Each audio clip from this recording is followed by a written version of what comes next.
evening. Hi, my name is Lori Gasper, and welcome to the SunWest Distance Learning Center's Grade 9 Transition Night. Thank you so much for joining us. As I said, my name is Lori Gasper, and I'm the Ag Coordinator for the SunWest DLC, and it's my pleasure to be your host for tonight's conversation.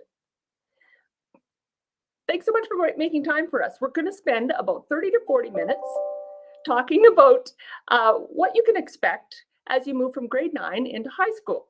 So before we begin, though, we'd really love it if you're comfortable sharing your first name and where you're joining us from, so that we can converse with you and have a little bit of an idea of where you're joining us from. So without further ado, I'd like to introduce you to Mr. Ryan Johnson, who's our principal here at the DLC and also leads our group of academic advisors. Evening, Ryan. Hi, Lori. Thanks for having me tonight. So great to have you here. I can't wait for our conversation.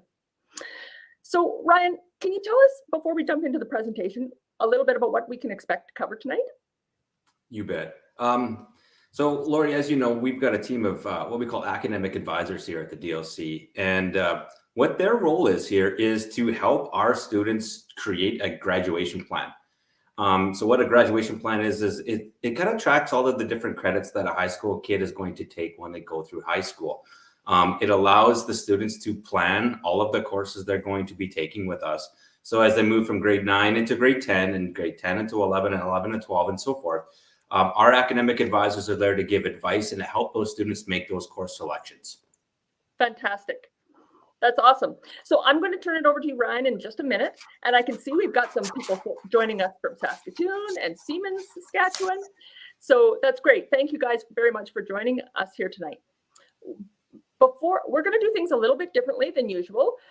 Tonight, we suspect that you're going to have questions as we go along. There's lots of material to cover. So rather than holding your questions until the end of the presentation, we're going to encourage you to please go ahead and enter those questions into the chat or the comment section so that we can do our best to answer them as we go along. So as we go tonight, please tell us where you're joining us from. And as you have questions, please go ahead and enter them, and we'll do our best to have a conversation as we go through tonight. Okay, with that, Ryan, I'll turn it over to you. Thank you so much, Lori. So we're going to kind of roll through a PowerPoint presentation here. I'll try to keep it as light as we can here, but there's quite a bit of good information here for students and for families that maybe haven't had a kid that has gone in from grade 9 to grade 10. Some of this maybe will be a review for some that have had students or children that have been in the high school, but we're going to go rather quickly through some of the more basic stuff, and then we'll get into course selection in a little bit here. So just for clarity purposes, we want to use some common language here. So you're going to hear me talking about 4 levels of education. So elementary education is basically from your grades K to 6. Then we got middle school, which is basically your 6, 7, 8, 7, 8, 9. Some schools maybe would refer to as junior high. But then the transition from grade 9 into grade 10, when you get to grade 10 and 11 and 12, we call that secondary school. So you'll hear me referring to secondary school quite a bit.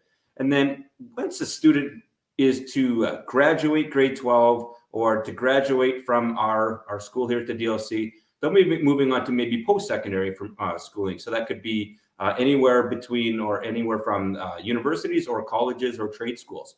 So those are the 4 different levels of education you'll hear me talking about tonight. Our main focus, though, because our grade 9s, and I know there are some grade 8s that are maybe joining us tonight watching, because we did have a little conversation with the grade 8 class last week, and they were pretty excited about coming to tonight. We also had a chance to talk with our grade 9, so I hope they're joining tonight. But we're going to focus on, like I said, the grade 9 transition into grade 12 or grade 10. So the first thing we have to talk about is curriculum. Okay, the province of Saskatchewan and the Ministry of Education, they control all of our curriculum, and what that means is they also control the credit requirements. Now, each class that a high school student takes in high school is equivalent to 1 credit, and we'll get into that a little bit more. Then the ministry also controls what we call our transcripts, and a transcript is basically a document that collates all of your courses on a sheet of paper, and it just gives you kind of an outline of all of the courses you've taken along with your marks. And that's all run through the Ministry of Education in Regina. And transcripts are important as you leave high school and take that with you wherever you may go. Right. You would see post-secondary institutions looking for transcripts. Maybe you would have some apprenticeship and trade occupations that might look at your transcripts. It's a way to know what your marks are throughout your high school career. It gives you a list of all of the classes you've taken in high school. So it's a good outline of what you've done, your high school career. So right now, none of your grade 9s have a transcript because unless you've taken a grade 10 level course, you're not really on that transcript radar yet. So once you complete a course, we upload those marks to the ministry. And as soon as you've finished one high school course, one grade 10 level course or higher, that's when that transcript starts. So we'll get to that. And the first thing we want to talk about, though, is curriculum. Okay. So here at the Sunwest DLC, we follow the Saskatchewan curriculum, as you are all aware. And those are, you'll hear us talking about curriculum, basically what is in the course. Number 2 is our credit requirements. So you might have heard me talk about each class being 1 credit. That said, in order to graduate with a high school diploma in Saskatchewan, you will need 24 credits. So that means you're going to be taking 24 classes. The province, though, does kind of set out a requirement that you need to take certain amount or certain types of courses in order for you to fulfill those requirements. As you can see on that slide there, I mentioned that you're going to need a minimum of 5. And when we talk about the 30 level, that's 5 grade 12 classes. So that's a minimum, but we'll get into a little bit more of that in a second. The types of credits that we have and what the government does with the ministry is there are 3 types. They call them, the first one being compulsory. So any compulsory credit or required credits, every student in the province has to take those. So you're going to be hearing me talk about a compulsory credit. You're also going to hear me talking about what we call elective credits. There are 2 types of those. One is required elective credits, where students have to take a certain type of elective course to graduate. And we'll get into the maths or the sciences and PAs, but I'll use math as an example where you have to have a certain amount of math classes, but they allow you some choice. So that's when we talk about electives. You get to choose what math courses you take for that required area of study. And then the last one is elective credits. And you've got, we'll get into the number, but you've got a lot of choice in high school about what classes you do take. And what we call those is elective credits. And at the DLC, we've got a ton of elective credits. It's probably one of the coolest parts of our school, in my opinion. I'm a high school teacher, and I never had any of these classes when I was in high school way back when. But we've got those opportunities now with all of these elective credits here at the DLC. Exactly. You're also going to be hearing some terminology from me tonight, and it's good to go over this because when we talked with our grade 9s earlier in the class last week, we talked about the numbers that are attached to a course. So you can see in grade 10, we call those 10 level classes. So you can see up on the screen there, you've got Science 10. In grade 11, you would think that they would call them History 11, but that's not the case. They're called History 20. And in grade 12, we use the number 30 that is attached to that. The reason why that is, and I'll kind of go over this quickly, is the back number, in this case, all of the zeros there, they have a meaning as well. That means that's a regular credit, okay? If certain students will need modifications, and we do have to modify the courses for their learning needs, that changes that back digit. So if we were to modify a grade 10 level class, you'll hear me talking about Science 11. Or if we have to modify a grade 11 class, you will hear me talking about a Science, let's say 21. Or if we have to modify grade 12, I think you get the pattern here, it'll be called a 31. So for tonight's presentation, we're going to focus on just the 10s, the 20s, and the 30s, or the grade 10, the grade 11, and the grade 12 classes. So let's look at some compulsory required credits. So these are classes that every grade 10 in the province has to take. They are compulsory. Okay, so we've got 6 up here. Basically, we've got ELA A10, ELA B10, Science 10, And then you've got the history 10 or the social studies 10 or the native studies 10. You get the kind of the choice there. And then you've got one grade 10 level math. And there are two options for that. And we'll focus on those math pathways in just a little bit. But those are your grade 10 level compulsory required credits. In grade 11, this is not a mistake. This might look a little thin here, and we'll get to this. But in grade 11, the only compulsory credit you have to take is ELA 20. Does that mean you only take one class in grade 11? I think that's pretty obvious. No, sorry, Laurie, we have to take more than one class. But the only compulsory one is that ELA. And I know some of the grade 9s we chatted about last week. They were oh, that's kind of cool. But no, that's where we're going to be getting into those required electives and the straight up electives. And I always talk about grade 11 being what we call our choice year. This is the exciting year where you get to pick whatever classes you kind of, well, I'm going to say what you feel like and what you like. What you maybe are using for post-secondary plans. Maybe just have an interest in certain classes and you want to take them. In grade 11, you've got a lot of options there. And maybe it's a great time to just try something too. Absolutely. Because there's value in learning what you don't want to do as well.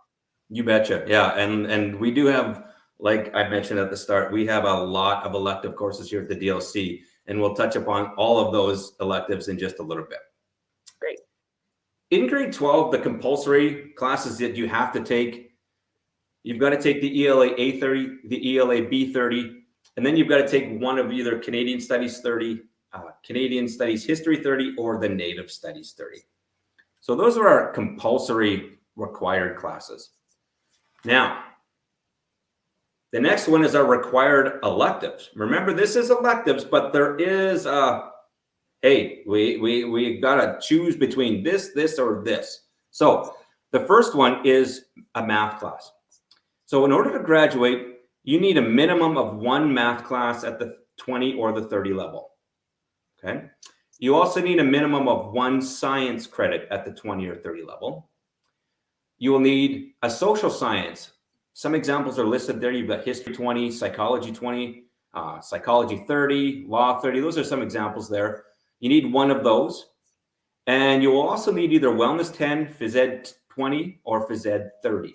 Here at the DLC, the only phys ed credit we basically are offering at this current moment is the wellness 10. So we really recommend our grade 9s that are moving into grade 10 enroll in the wellness 10. And then you will need to take what we call 2 practical and applied arts classes. After that, I don't like using, that's a long bunch of words to describe what we call our PAA classes. Okay, so you're going to need 2 of those. And those can be at the 10, 20, or 30 level. Let's look at some pathways in math next. This is where I would probably anticipate a few questions. This is where most people kind of have some questions, but I'll try to go through it in a way that will make sense to everyone. So right now at the very top of our kind of tree diagram here, we've got our K to 9 mathematics. Next year, you guys have a choice of taking 2 different maths. The one on the left there is your workplace and apprenticeship math 10, and the one on the right is the foundations of math and pre-calculus 10. Now, I do want to draw your attention to those arrows. The arrows do have some rather big, large significance here. It's a pathway. Just like any path that are separated, it's hard to jump from path to path. And in our mathematics pathway, it is impossible to jump paths unless that arrow connects them. So I just want to stress that. So for example, if I take math, workplace, and apprenticeship 10, I cannot jump over to pre-calculus 20. There's not an arrow there. Those arrows represent what we call prerequisites, or the course you need to take before you can move to the next. So you'll hear me talk about math, workplace, and apprenticeship 10 is the prerequisite for math, workplace, and apprenticeship 20. So basically you have to take the 10 to take the 20. So of these strands here, we do recommend in grade 10 you taking both the workplace and apprenticeship math 10 and the foundations of mathematics and pre-calc 10. unless you really, really are looking to be in the trades field, you can take that far left path.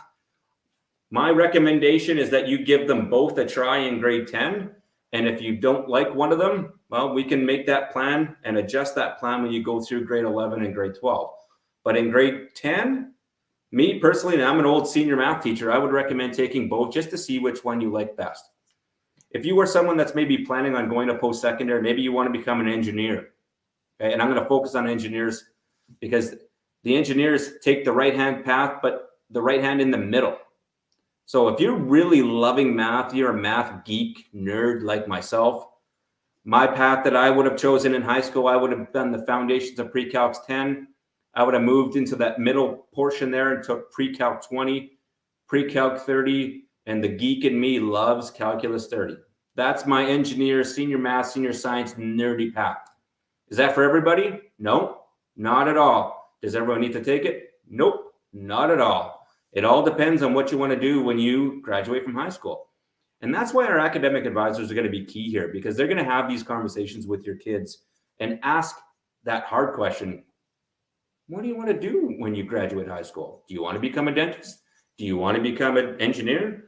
Do you want to be working for Ford, installing technology in those fancy cars? Do you want to work for Tesla? All those things. That helps you guys and our academic advisors make those proper decisions for when you do pick these classes. And so, Ryan, I know math is one of those areas that you really build on every year. And with grade 10 being a foundation year, you'd suggest, unless you really have a strong feeling of where you're going to go in life, check those both pathways out. I would, that would be my recommendation. Absolutely, Lori. Yeah, it's what it does, it keeps all of your options open. You'll hear me maybe saying it. You don't want to close any doors. Okay, you don't want to close any doors in your future path. And if you only take one, well, you've closed off that path on certain levels of math. So my recommendation is to take both, but that's just my recommendation. Like I said, our academic advisors are going to be the ones that are going to have those conversations with the student and the parents and help make that decision and create that path for each individual student. You bet.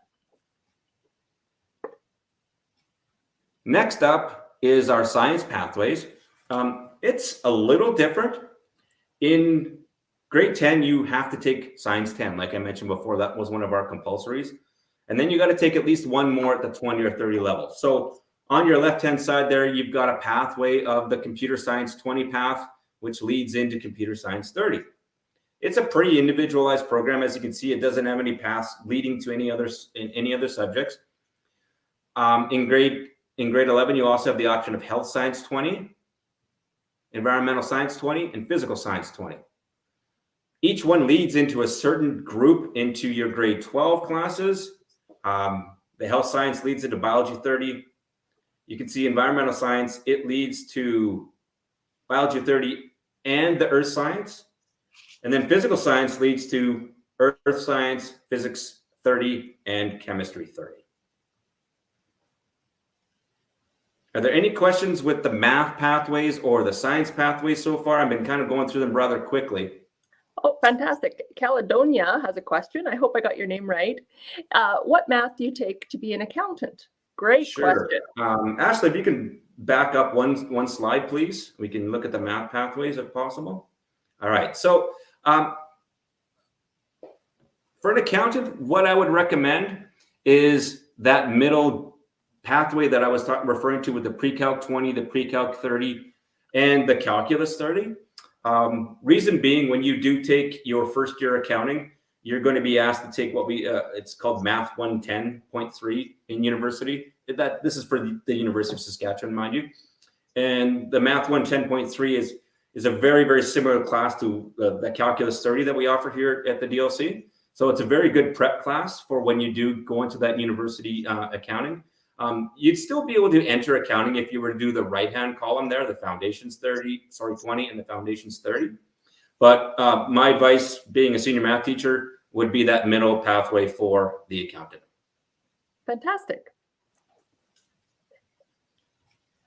We have another question. It says, do any of the math pathways work best for paleontologists? And now you're going to make me try and say it.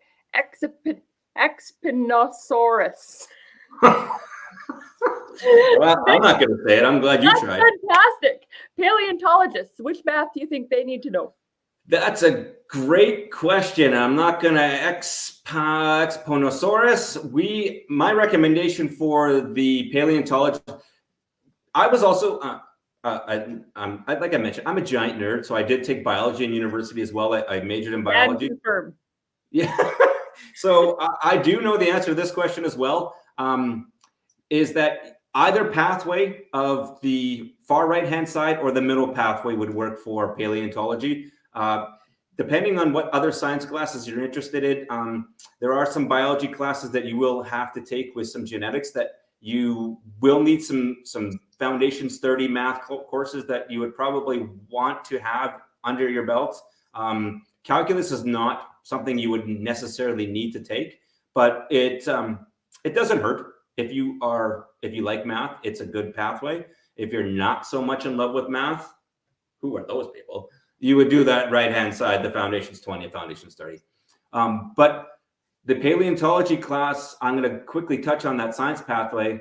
So if you were looking to enter in paleontology, my recommendation obviously is your science 10, and then you would take probably the health science 20 and maybe the environmental science 20. Obviously, of course, the biology 30. And if you do go to our website, which we'll talk about in just a second, you'll learn that we also have an elective class of paleontology, which is fantastic, but it doesn't fit into this science pathway. It works as an elective here at the DLC. So the science pathways would be that biology 30 or the earth science 30, maybe even the chemistry 30. Okay, Janetta C has a question regarding computer science. Exactly. Computer science is the beginning parts of learning. How do I put this? So computer science could be in terms of coding.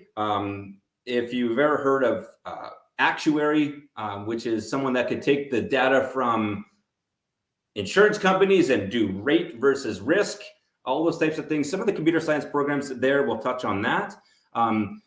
Computer scientists can be someone that might work at Google, might work at Microsoft. It could also work in Cameco. It could work anywhere. John Deere, the ag industry, computer science coders are one of the biggest, I guess, employment opportunities in the ag field with the technology and the precision ag that's going on in the world. So it's more of an introductory course that will lead you into the computer science pathways in the universities and the post-secondary programs. So it's a pretty broad course, and that's my best description. I hope that answered your question. You're doing a great job, Ryan. And I got to tell you, as the ag coordinator, you are hitting it all. You're hitting them all out of the park here. Boom. I got my bonus. So Rubber Duck is asking, if a student takes foundations math, but then decides to enter a trade for post-secondary, is that a problem? Absolutely not. I think the foundations math will still set you up. There's a lot of mathematics that you're going to learn in foundations pathway. I know the workplace and apprenticeship pathway has the word like apprenticeship right in there, but that's not the actual necessarily direction that you only take when you take that strand. If I would say the math workplace and apprenticeship strand might be both strands, the far left and the far right, are going to be good for your apprenticeship plan. Either one is going to be good. All right, let's keep moving here. We're going to run out of time, but those are great questions. Thank you so much. So let's talk about quickly the electives. In grade 10, you have 3 options for electives. Remember in grade 11, we talked about the choice here. You can take up to 7 classes of electives. And in grade 12, you can take at least 2. Okay, you can see that link there on that one slide, and I think we'll be showing these links later at the end of this presentation. But on that website there, it lists all of the courses we do offer there for the electives, which gives you a good opportunity to sit down with mom or dad and family to take a look at all of the electives that we do offer there. Yeah, Ryan, I think we are up over 80 different electives just in high school. So there's plenty of choice, and we'll show you where to go so that you can see the full description later on. Awesome. Thank you, Lori. But next, we do have a mini presentation by one of our teachers here, Mr. Gary Brinton. He has been one of the teachers that have been focused on what we call the IT fundamentals and the technology pathways. He was unable to join us tonight, but he made a video for us, which is going to highlight the need for our trained tech employees across the globe. And it's a very exciting pathway that we're beginning here at the DLC. So let's sit back and just watch what Gary has for us to see here regarding the IT fundamentals path. Hello, my name is Gary Brinton. I am a technology teacher at the SunWest Distance Learning Center. I appreciate having this opportunity to make a brief and hopefully informative presentation about a new course that I'm very excited about. The course is called IT Fundamentals. In this presentation, I'll also take a few moments to explain how this course is an important core course for the information technology career paths that we have been working on developing. I'd like to start with a bit of background information about the rationale behind developing this course and also the career pathways.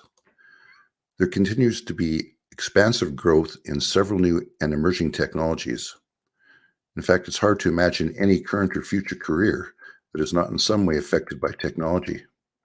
As a consumer, if you have ordered online, used a bank, driven a vehicle, owned a smartphone, gone to a doctor, listened to a podcast or music, searched with Google, do you own a new kitchen appliance, turn on your house lights from your phone, have a home security system, or taken an online course, if these are true, you've experienced several of these technologies as they apply to your daily activities.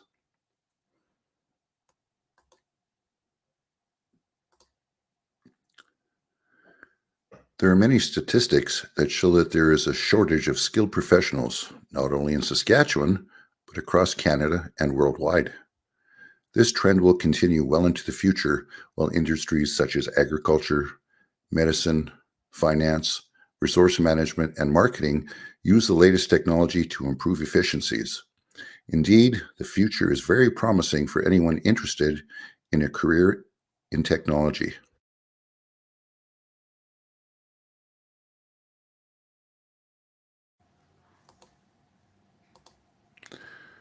The IT Fundamentals course includes 54 hours of course materials.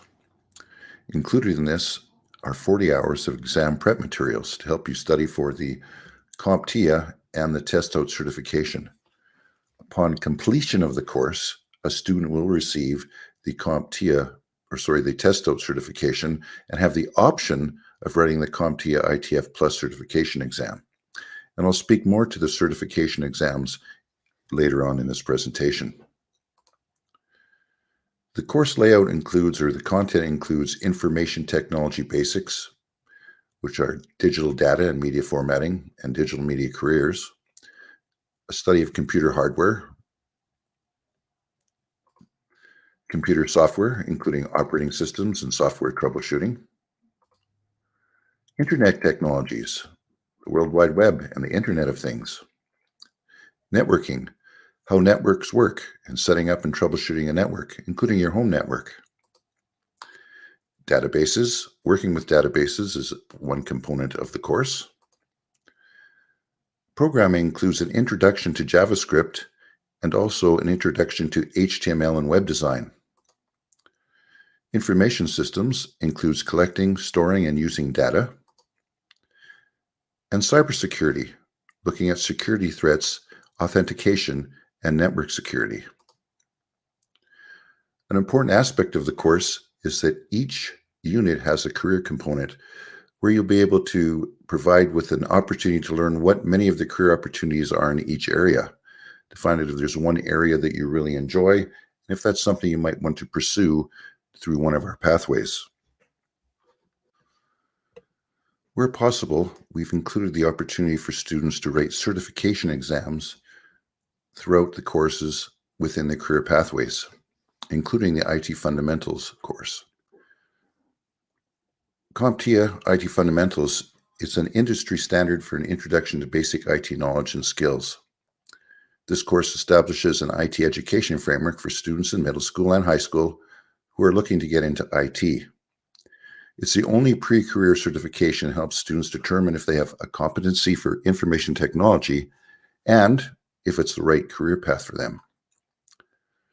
Who is CompTIA? Well, the Computing Technology Industry Association is an American not-profit trade association that issues professional certifications for the information technology industry. The importance of certification is that it validates the skills you have and is proof that you as a student have mastered the knowledge covered in training. In summary, what is the IT Fundamentals course? It's a course that provides students with an awareness of IT careers. It will help you as a student determine if an IT career is the right choice for you. It'll help you determine if you have the competency and the skills to become an IT professional. It provides you with exposure to the process of studying for and writing certification exams. Additionally, it will give you a grade 10 practical applied art credit. It also leads into the career pathways that are being developed at SunWest. These career pathways include IT support, network technician, software development, cybersecurity, and digital media and web design. In addition to that, this course will provide you with essential skills that I think every student should have. I think every student should understand the extent to which personal, economic, environmental, and social needs are impacted by existing and emerging digital technologies. So even if you're not interested in a career directly involving IT, this course will provide you with basic skills and knowledge that will guide you in being a careful and knowledgeable consumer of technology. These are just skills that are important for every person to have. If you have any additional questions, please feel free to email me at gary.vrinton@sunwestschooldivision.ca.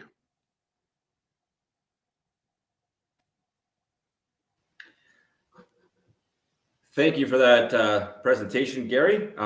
He's got the email up there for anyone to send him questions.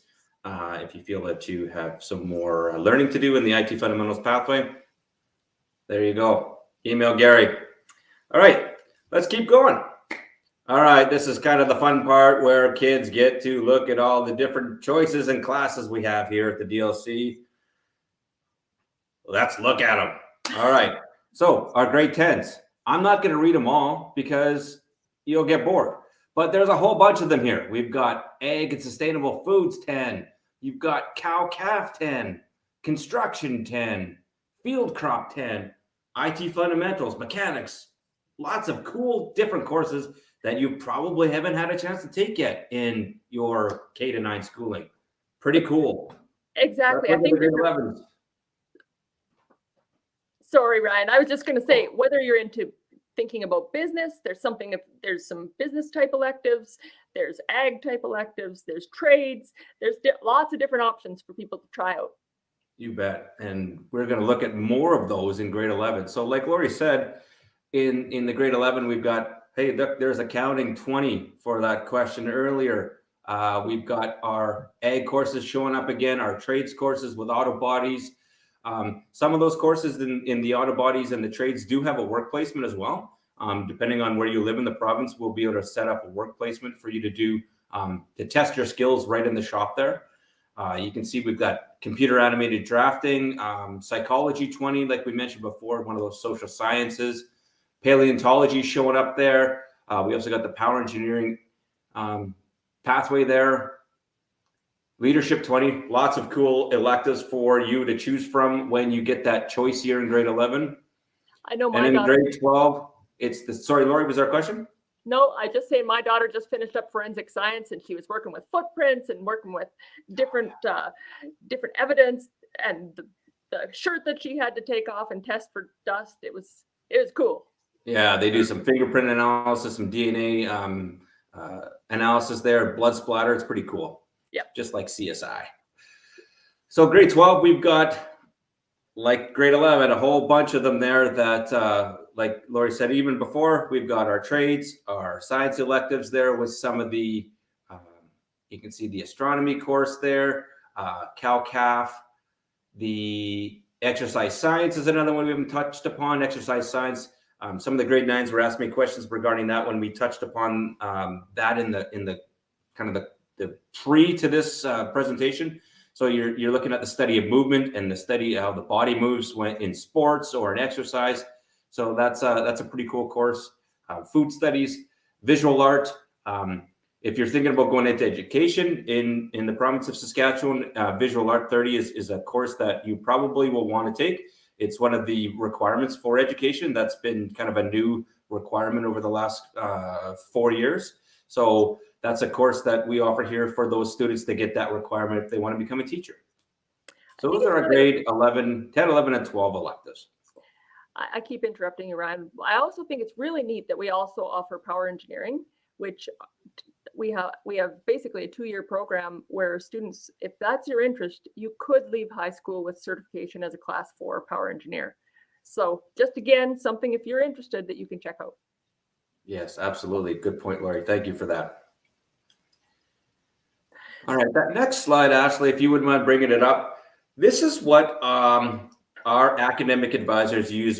This is our grad plan. So this is how we track all of your credits. And it's kind of set up for a reason. So we've got our grade 10 required courses there in the gray section. So your academic advisor will be writing down when you're planning on taking this. We do have semesters here where the semester 1 is situated from the start of the September till the end of January, and then semester 2 is from the start of February to the end of June. A little different from what you used to in grade 9, but I'm sure some of you are familiar with what semesters look like. We don't always have to do semesters either. We can block classes as well. So you can take classes, you wanted to focus on 2 or 3 courses at a time and that's it, and you want to finish them a little bit faster. That's an option too. The academic advisor has that ability to adjust that course plan whatever way fits your world and your life. So they're an important key piece in our building here to help our students pick the correct courses. The last couple slides I'll go over real quick is transcripts. We mentioned those before. It's the summary of all of the courses you've taken. The transcripts are issued by the ministry, and those are actually something that you do have to order from the ministry. We can give you unofficial transcripts. We have the option of showing you a recap of all your marks. We typically wouldn't recommend a grade 10 student ordering transcripts because your high school career isn't really finished yet. Most of the time, a transcript would be ordered. If someone was pursuing post-secondary and that organization, use U of S, for example, they would ask or request for a transcript to show if they've got the marks required to get into university. I think for the last slides, though, and I think it's one of the most important parts of what you need to have with the academic advisor, a conversation with the academic advisor and mom or dad or family member at home is what is your passion? What is the occupation you're interested in? What type of work do you enjoy doing? These are all good questions to ask yourself and have that conversation even before our academic advisors reach out to you. It's going to help them develop that course plan for you. And it's just a good way so that when the academic advisor talks, they'll have that understanding of what you're talking about. If you want to mention, like you said, I want to be an accountant, bring that up with your academic advisor because they'll hear that and they'll automatically go into, hey, I already know what courses you need to take, X, Y, Z, and it's going to be done very quickly and it'll be very easy. Do you have to know what you want to do when you graduate grade 12 right now in grade 9? No. And that's why we've got, like Lori said, we've got so many electives and so much choice here at the DLC that you do get the chance to do some trying out of courses and get your feet wet with some of the ones you maybe don't know a lot about. So Ryan, That's sorry, I keep no, interrupting. go ahead, you. Lori. I was just saying, I see Christine has a question about what are dual credit courses. Oh, okay, sure. Dual credit courses. If maybe Ashley wants to go back to slide, maybe the grade 12 elective slide. There's a couple on there. So there's an astronomy 30 dual credit course. So what that is we've got partnerships with both SAS Polytech and the U of S, where you can pay a fee. I'm pretty sure it's $500. It could be more for certain courses, but the fee is paid to the universities or to SAS Poly. And what happens is you'll do a dual credit course where you take a high school credit class with us, but you will also be granted a credit in that post-secondary organization. And those are all kind of organized through those, either SAS Poly or U of S, for example. So if you were to do an astronomy 30 class dual credit, you will get an astronomy 30 credit on your transcript that will help towards your graduation. And you'll get a credit, and I'm not sure the exact number that would be attached to be astronomy 110, let's say, or whatever it might be in post-secondary. You'd get another credit in university. So you can start and fast track a little bit before you even enter university by taking classes while you're in high school. So when you're talking about career paths, dual credits are like a bridge that give you a high school credit and a credit at a post-secondary institution. Yeah, and it can make your first year university a little bit easier because you've already got one credit under your belt. Exactly. Absolutely, that's a very good question. Awesome. I think there are a few other questions. If some of those questions, if we can have here. Awesome. So can we still take a dual credit course if you don't want to do the post-secondary credit? So can we still take something like anatomy or astronomy? Right now, that is not an option here at the DLC. They are only offered through that organization. And the reason being is that the organizations, whether it be U of S or SAS Polytech, they help develop that course so it matches their curriculum as well when you get to post-secondary. So there would be, and of course it would come at a cost. So you can pay the cost and take the course. It's whether or not you want to use that credit when you move on to that particular post-secondary organization. Awesome. Willow is asking, what's the CalCAF 10 course and what is drafting 10? I can answer some of CalCAF 10. Okay, Lori, I'll point at you for the CalCAF and I can do the drafting. I really should do more, but our ag production courses, whether you're talking about cow-calf or equine or field crop, really are focused on the production side of things. So in cow-calf, you'll talk about nutrition and you'll be asked to do things like feed calves, and you will need to have calves in order to complete what the skills videos require for the course. So it's really about how to produce healthy livestock on your farm. And the instruction will take you through that, and you'll be asked, like I said, to do skills videos that demonstrate the different work that you learn in the theory also has to be applied on your farm. So it's a great way, if you're already out on the farm, to get credit for work that you're already doing. Nice. And the drafting, real quick, I can probably assimilate it with architecture, blueprints. We use the CAD program, the computer drafting program, where you're designing buildings, designing structures and so forth, and using a little bit of mathematics and angles. And like I said, it's an architectural type course. Perfect. It's a good introductory course. Is there a complete list of electives available on the website? For sure there is. And I believe that website is in the chat right now. It's sunwestdlc.ca/courses. And we'll give you a chance to see what that looks like. You can go in there and search through all of the different interest areas, or you can look through by alphabet if you want to look at, everything from anatomy to animation to, I don't know what it would be in the W's. I got nothing. Well done. Okay, with that, do we have any other questions? Okay, Ryan, I'll let you finish up there.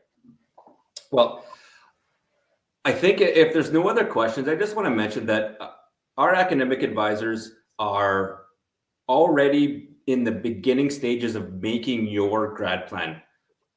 You don't even know that yet. We know, we're hoping that you come back with us in grade 10. Our academic advisors are already doing the background work and getting some of the classes ready for you to register for next year. like I mentioned before, there's a few electives that you get to choose moving into grade 10. We're going to be having those academic advisors reach out to you right away. That might be happening in the next couple weeks. They'll try phoning. If that doesn't work, you're all going to be getting an email as well with information on how to contact your academic advisor and who your academic advisor is going to be for next year. So if you don't hear the phone ring and answer the phone, please be checking your email for an academic advisor email that is going to be there that will set up that time where you're going to meet your academic advisor virtually or on the phone and help pick those classes. That's a great point, Ryan, because it is different. It is something new. I speak because my daughter just finished grade 10 and she's our oldest. So we've just gone through that. And I don't know what I'd do without having academic advisors to help walk us through that. So yeah, like I mentioned, they're a very key piece to the success of the students here at the DLC, and they don't exist in every school, and we're lucky to have them here. And like I said, they're for you. They're there to help the students. Exactly. I see one other question from Christine up on the screen there. Difference between a full theory class and one that requires a practical. So what I'll use an example. Let's say welding 10. We've got a welding 10 full theory course or a welding 10 where you have a work placement. So for example, in the 10, I should maybe back up. Each class in high school is 100 hours, okay? No matter what subject it is. So for welding 10, the full theory, you would take 100 hours of theory about welding.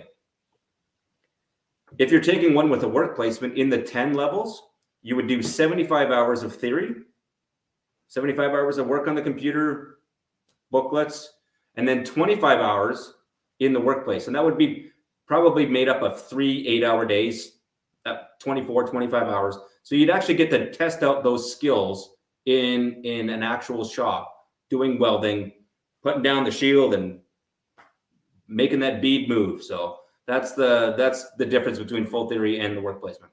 So you can complete a welding course without a placement. You can do all the entire 100 hours from your computer, or there's an opportunity for you to do a placement as well. Both give you a full credit. Absolutely. That's 100% correct. So awesome. Well, for anyone, if we don't have any other questions right now, again, we've been showing you here where you can look for all of our DLC course electives. And there's also some of our courses also have videos, so you can see just a bit of a snapshot inside the courses. So I really encourage you to go check out the site right there. And for those of you who want to access tonight's presentation and maybe want to go more into depth with some of my light's going. I look like Vincent Price. For those of you who want to access this presentation, go back and look through some of the more detailed slides and the grad plan, for example. We're going to you can go back and rewatch this on our DLC YouTube channel, or we'll be posting the presentation itself on DLC and Me, which is like our homeroom for our DLC students. So either way, if you'd like to access the presentation, go to DLC and Me, or you can rewatch this presentation on our YouTube channel. Okay. Will has a question. What math and science would I have to take to be a dental assistant? Great well, question. If you remember back to the math pathways, for a dental assistant, I would really recommend at a minimum the foundations pathways, and for the sciences, it would be the health science 20, biology 20, and probably chemistry as well, because you do have to learn a little bit of the chemistry when you get into a dentist's office and a lab to learn about what all goes into fillings and so forth. So I would say the health science 20, biology 30, and physical science 20, actually, maybe, to get that chemistry 30. Awesome. Thanks, Ryan. Any other questions, Ashley? I have one. One of the questions that I have is that how many classes does a student usually take in grade 10? Well, if you remember back, to graduate, you need 24 classes. And if we're going to take it over the 3 years, 10, 11, and 12, typically you're going to have to take at least 8 classes to reach 24 over 3 years. Some people take 10, 5 in each semester. Some people might want to take 3 in each semester if they want to just kind of get their feet wet and go at a little bit different, slower pace. And keep in mind, in order to graduate, it's not 3 years. Okay, it's 24 credits. Okay, so I want to be very clear on that. It could take you 4 years, it could take you 5 years, it could take you 6 years. It all depends on what type of student you are, what your life situation is like. And like I said, it's not 3 years, it's 24 credits. So you could take one class a year for 24 years if you wanted, or you could take 8 over 3 years, or 10, and whoever you want, 4. But you got to remember, you got to follow those requirements though. The compulsories, the required electives, and the particular electives needed for graduation. So those are obviously questions that our academic advisors will definitely be able to help you out with. Exactly. And people can go at their own pace. Awesome. Yeah. Well, there's just one last question I know that my daughter had, which was, can I take a grade 11 class in grade 10? Yes, you can, as long as there's no prerequisite that you do not already have. So if you wanted to take a math at the grade 11 level and you haven't taken other maths, no. But if there's no prerequisite, you're able to take any 20 or 30 level classes. That's awesome. Thanks, Ryan.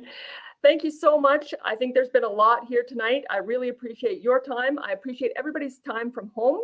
And if you don't appreciate how I've become a floating head, I don't know what more I can do.